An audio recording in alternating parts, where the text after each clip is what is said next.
Anoche le dejé planteado al doctor Sergio López Ayllón el brete este de que el presidente propone a 3 personas que se supone que le son incondicionales para ser ministra de la Suprema Corte de Justicia. Y tú ibas a responder. Por lo menos él espera que sean incondicionales.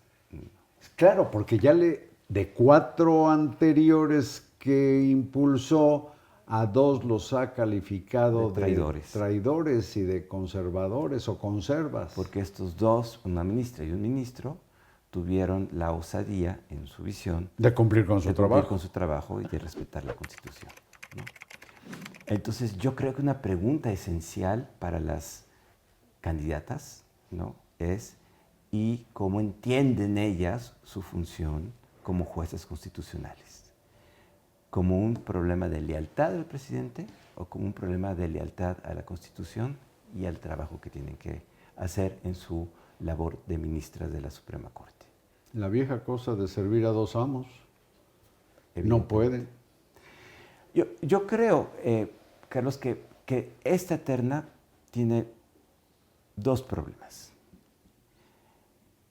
Primero, la explícita intención del presidente de que se nombre a alguien que le sea leal al movimiento, a él.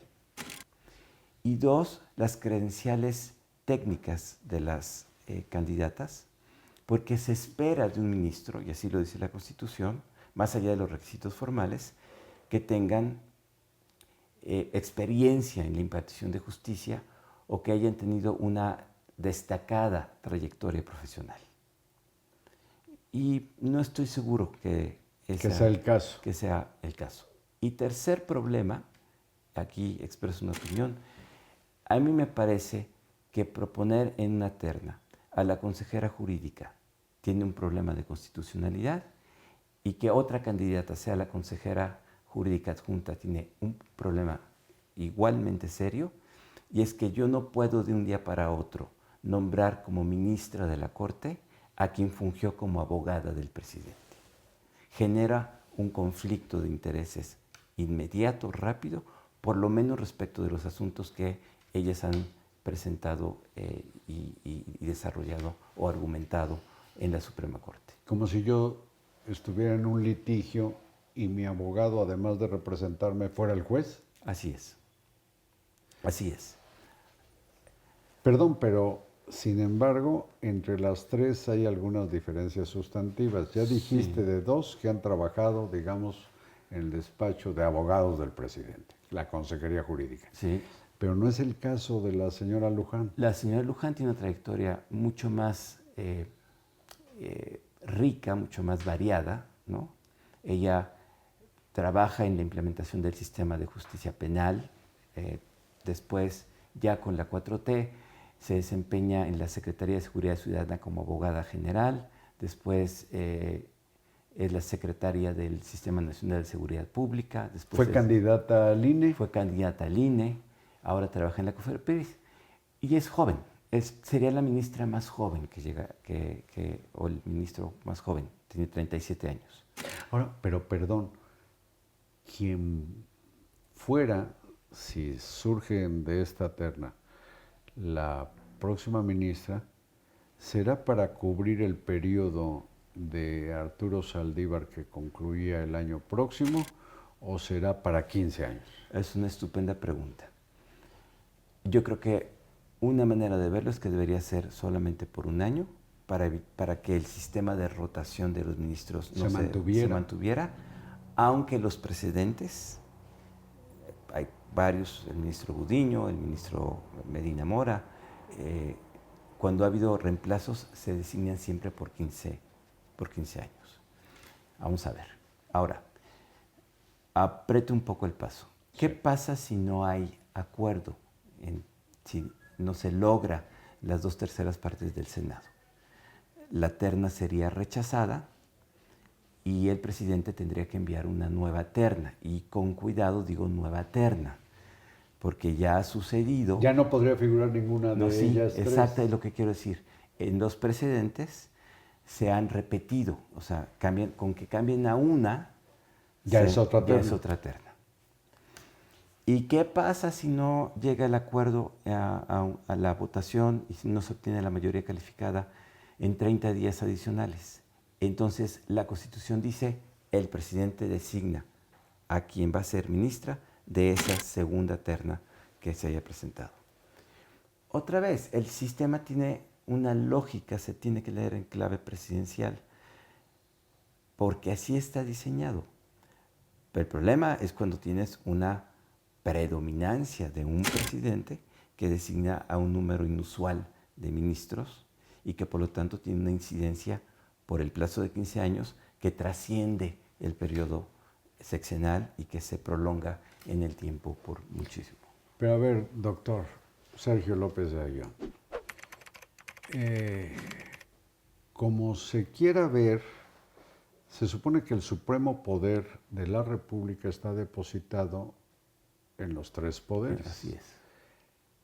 Si el Ejecutivo avasalla con sus mayorías en el Congreso y subordina a la Suprema Corte a sus deseos, ¿qué pasa constitucionalmente con esto de que son tres poderes para ser el supremo poder del gobierno, del país?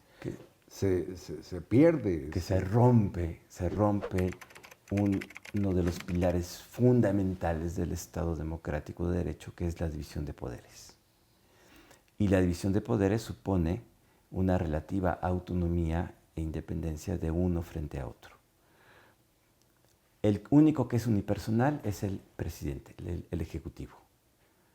Tanto el Congreso como la Corte son órganos colegiados, plurales, que tienen mecanismos de recambio que lo que buscan es que tengan esta capacidad de representar, insisto, al pueblo en el sentido político, no al pueblo...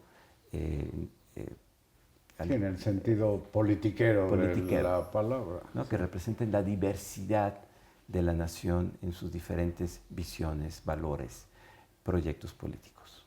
Ese es el sentido de la Constitución. Bueno, si se cumple como sea, ya sea porque lo resuelva el Senado con la mayoría constitucional, o sea, un mínimo de 2/3 de los senadores, o por designación directa del presidente, ¿qué avisoras de lo que es el sistema republicano de México? Porque avisoro un problema serio, avisoro... Desaparecerá prácticamente un contrapeso clave del Estado mexicano. Exactamente, es un proyecto político, déjame decirlo, propio de los populismos o de estos movimientos políticos que llamamos populismos, que no tiene un conflicto con la idea de división de poderes y de pesos y contrapesos, ¿no? Pero curiosamente es una especie de asalto. No es una especie, es un asalto. Es un asalto al Poder Judicial, pero es un asalto constitucional, ahí está parte del problema. Ahí donde decimos que la política derrota al derecho, ¿no? Y eso es grave para el Estado constitucional democrático, ¿no? Porque aunque la regla se cumple formalmente, la operación política vence esa condición. Un solo ejemplo. Si el Senado optara por la consejera jurídica, en mi opinión, insisto, implicaría un conflicto de intereses y una violación de la Constitución. Pero no hay remedio contra esa decisión política. El remedio está en otro lado, tendrá que haber elecciones, tendremos que ver otras condiciones políticas. Ese es el entrejuego que estamos. Y por eso hemos insistido tanto en la importancia de que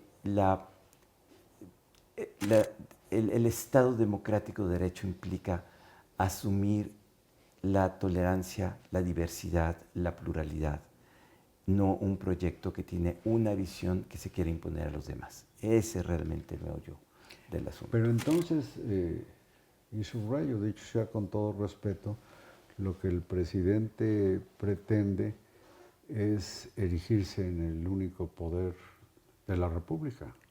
En conducir ese proceso de cambio, de transformación que es la 4T, ¿no? Que todos sabemos que existe, pero no sabemos muy bien qué es, ¿no? Y que se imponga en esta lógica de la voluntad del pueblo, que no es más que la voluntad del presidente.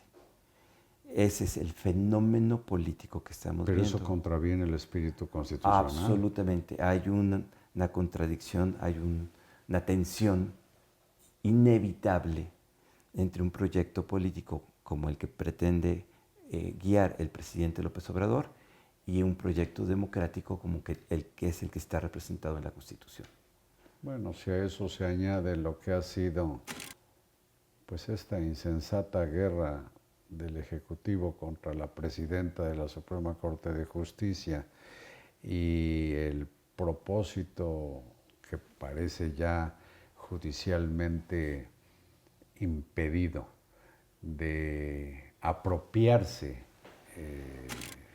a través de la Tesorería de la Federación del importe de los fideicomisos del Poder Judicial Federal, pues hará el gobierno de un solo hombre. Y la intención anunciada de una reforma al Poder Judicial si Morena gana una mayoría calificada en la próxima elección para transformarlo y hacer que los ministros y los jueces sean electos popularmente.